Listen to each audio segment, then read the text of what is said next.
How you doing, sir? Yeah. You spoke at the other CEO segment. I'm sorry about that. Remind me of a friend, Jessica. Yeah, that's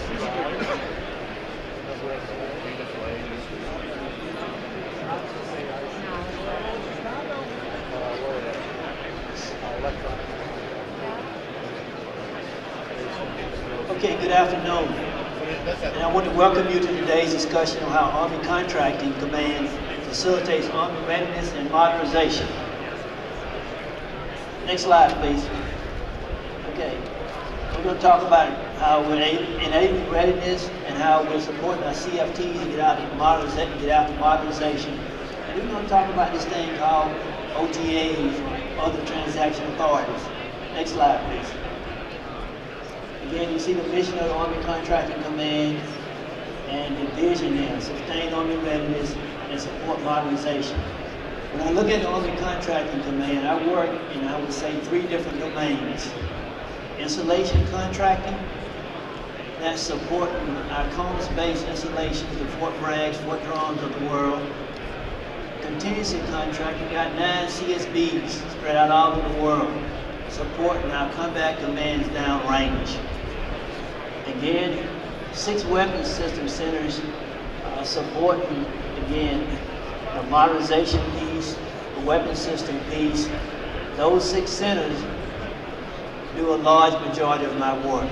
If you're ACC, Redstone, Rock Island, New Jersey, or Picatinny, as some people call it, down in Orlando, and so forth.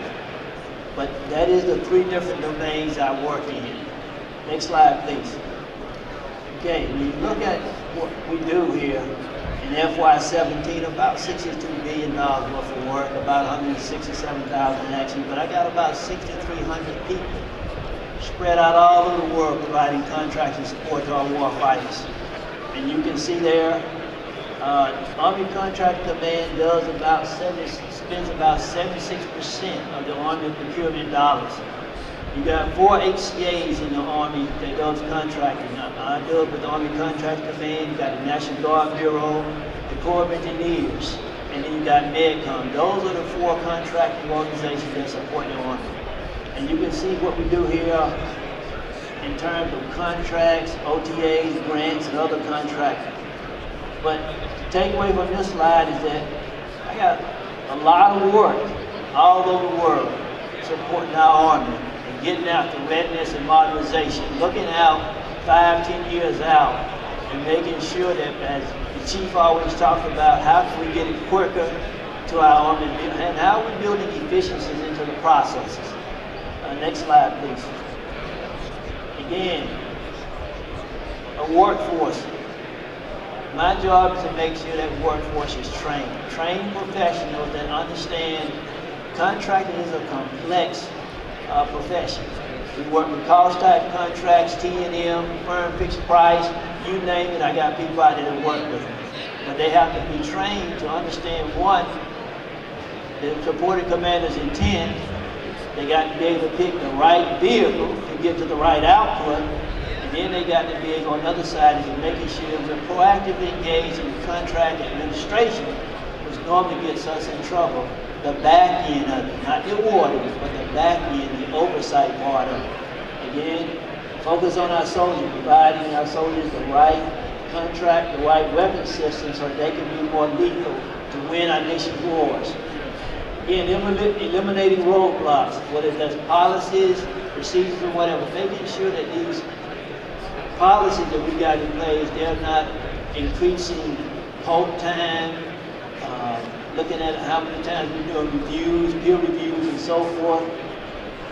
And the third one, which I think is the most important one, we got to be integrated up front and early with our supporting command, with those 12 PEOs out there in order to make sure that we understand not only the contracting piece, but the total acquisition strategy, so that we can be able to pick the right vehicle to get the right output, and then improving our communication with industry, which is very important as we try to get after readiness and the modernization piece to support our Army.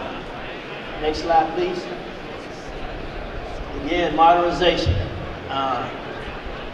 Major General Cedric Wynn was up here. He plays a key part in this modernization piece, but from the Army perspective, we have to make sure that we are looking, contracting for the right capabilities to support our Army 5-10 years down the road, okay?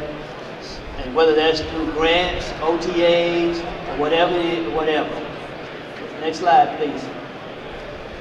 Okay, the key tenets of modernization here, okay. Again, we talked about early engagement with the industry, close coordination with stakeholders, and most of you, how many of you are familiar with OTAs? Okay. Great. We talked about prototyping, acquisition reform, adding more flexibility to the process, speed, and so forth, okay? And cross-functional teams, there's 6 of those out there. I got contracting officers that are integrated with those teams and making sure that they understand exactly the future weapon system so that they can look at the contract, make sure that the acquisition strategy and the contracting strategy are totally linked to get the best value for our Army. Okay, and increasing the use of OTAs. Now let me knock on wood here about OTAs, okay? That's just another contracting vehicle. It's not the end all and be all, okay? It's another contracting vehicle. All right, okay, next slide, please. Again, right contracting vehicle gives you the right output, and that's what we're focused on. What's the right output for our Army? Okay, next slide, please. Okay, and if you're familiar with OTA, some of the stuff you already know, okay? The key is that it's not FAR-based, okay? It's a grant cooperative agreement, but it's not a grant cooperative agreement either, but it's a flexible tool that we use to get after technology, so that we can get after technology quicker. And the good thing about OTAs is that when you get after technology quickly, if it doesn't work, we can move on to something else, and you're not spending a lot of money with a firm fixed price contract or a cost type contract or something like that. Test it quickly, see whether you want it, and you move on. Okay, and you can see that for 2 types of OTAs. One is research, prototypes, and so forth. Okay, next slide, please. Again, must be for prototype projects. Now, most of you know that if you've completed the basic OTA, in some cases, you can go right into production, okay? And that's a good thing about these OTAs. If you completed them, you move right into production. You don't have to worry about all this other time that we spend with firm fixed price contracts and cost type contracts, okay? To the extent practically we're going to complete the process, follow on production, talk about that, encourage participants from non-standard, non-traditional contractors, and the key part is relaxing requirements on data rights and cost accounting procedures. As you know, when you're talking about the FAR, you have to go with the cost accounting process in the FAR. See, some of you smiling. And there's additional flexibility and collaboration with OTAs that you really don't get with the FAR-based contracts, okay? Next slide, please. Okay, now I want to leave plenty of time for questions, okay? But that's where we're at right now with the Army contracting, and we want to make sure that we are enabling Army readiness and also supporting the modernization efforts for our Army. So what are your questions of me?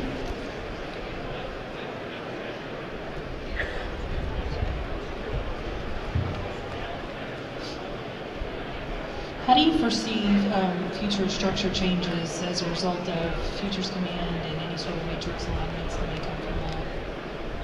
That's a good question. I don't really see any future structural changes in terms of the Army contracting command.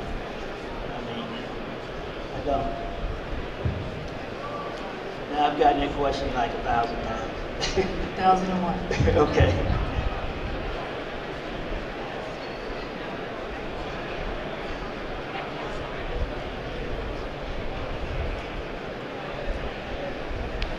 Go ahead, sir. When you use the term eliminating roadblocks, what in your terminology is that? because sometimes subcontracting might be just through defense logistics agency or whatever. What is the difference between going through DLA and the Army Contracting Command for those that don't know? Okay, you asked first of all about eliminating roadblocks. Sometimes we have, let me use this as a good example. Over the last 10 or 12 years, we at the local level, we have put a lot of policies in place. A lot of those policies, after 10 or 12 years, you ask yourself, do you really need that policy when it's already specified here in the FAR what you need to do? Okay? And that's what we're trying to do. We're trying to get rid of all those local policies that really don't add any value at all to the contracting process. And I'll give you another good example, peer reviews. We got peer reviews from OSD, we got peer reviews at our level, 3 or 4 at our level. How many peer reviews do you have to do to figure out that this is a quality content that we can move on and we got the quality built into the solicitation process and so forth? And that's what I mean, we have to, if we're going to be value added and enable our Army, the Army Contracting Command also have to lead our way through the reform effort and admit that, hey, this policy, this peer review, we don't need it. Let's figure out the best way to build quality and efficiency in the process by eliminating some of these roadblocks. Now that's easier said than done because change is hard for some people, okay? Yes, sir. Hey, sir, I saw one of your imperatives or something you're trying to work on is improving communications with industry.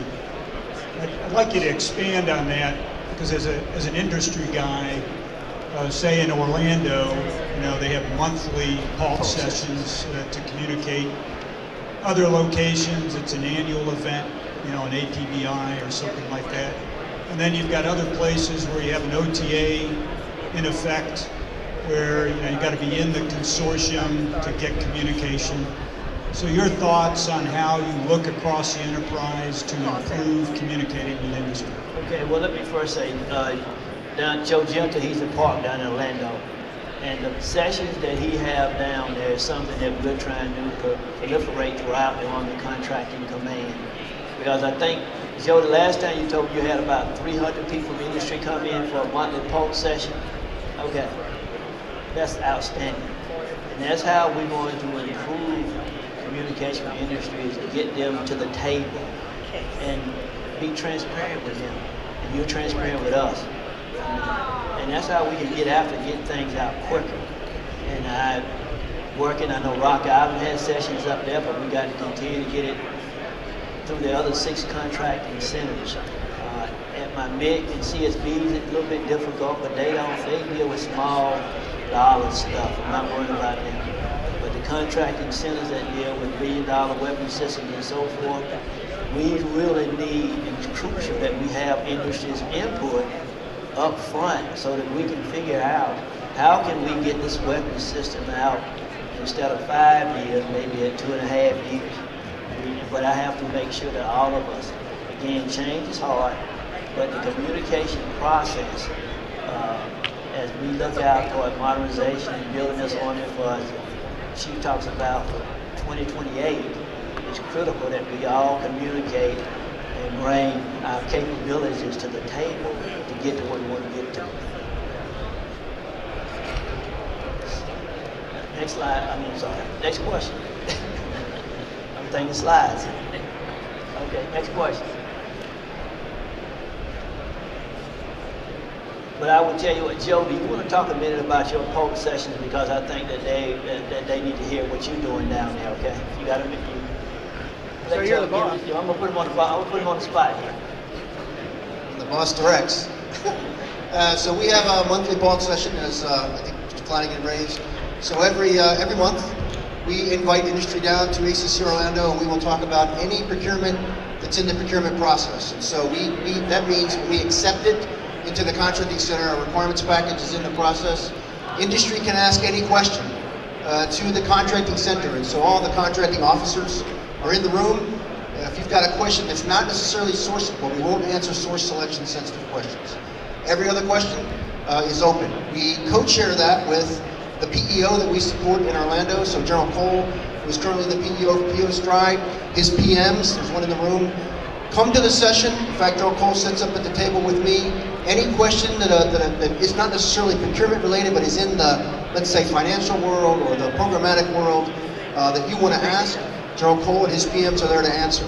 It's all about being transparent with our workload and giving you the best information. We like to think that we don't provide any service or product on our end. We get that from you, our industry partners. So we want you to be educated and informed on our requirements so that you get us back the best proposal that we can field in the Army. So that covers it. Thank you. But as he said, that's hopefully the outcome of this is that we can get a good proposal from industry, and we're not playing tennis back and forth with the proposal, because that kind of adds to the time that it takes, okay? And if we can open that communications up, we get a good proposal, we award the contract, and you get the right output on the back end of it. And then what he's doing down there, I got to get it to all of my centers though, and that's critically important, okay? Any other questions?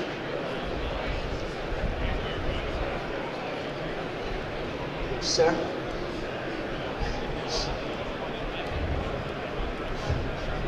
So 2016, Congress gave NDAA language that said no more LPTA contracts for IT services, cybersecurity services, and similar complex actions. Yet ACC continues to let LPTA IT service contracts. When are we going to see a full move to best value type contracts for IT services? And I'm aware of that, sir. We're working on powering that down, sir, but again, it takes, to get it down to the lowest level, but we're working on it. Now, I admit that there are some that are still out there. So we have to work with each park to make sure they understand that, hey, that has been cut off. But you're not the first one to tell me that.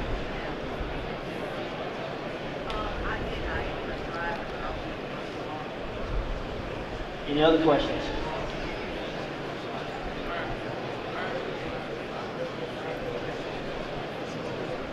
Okay, thank you so much. Have a great day.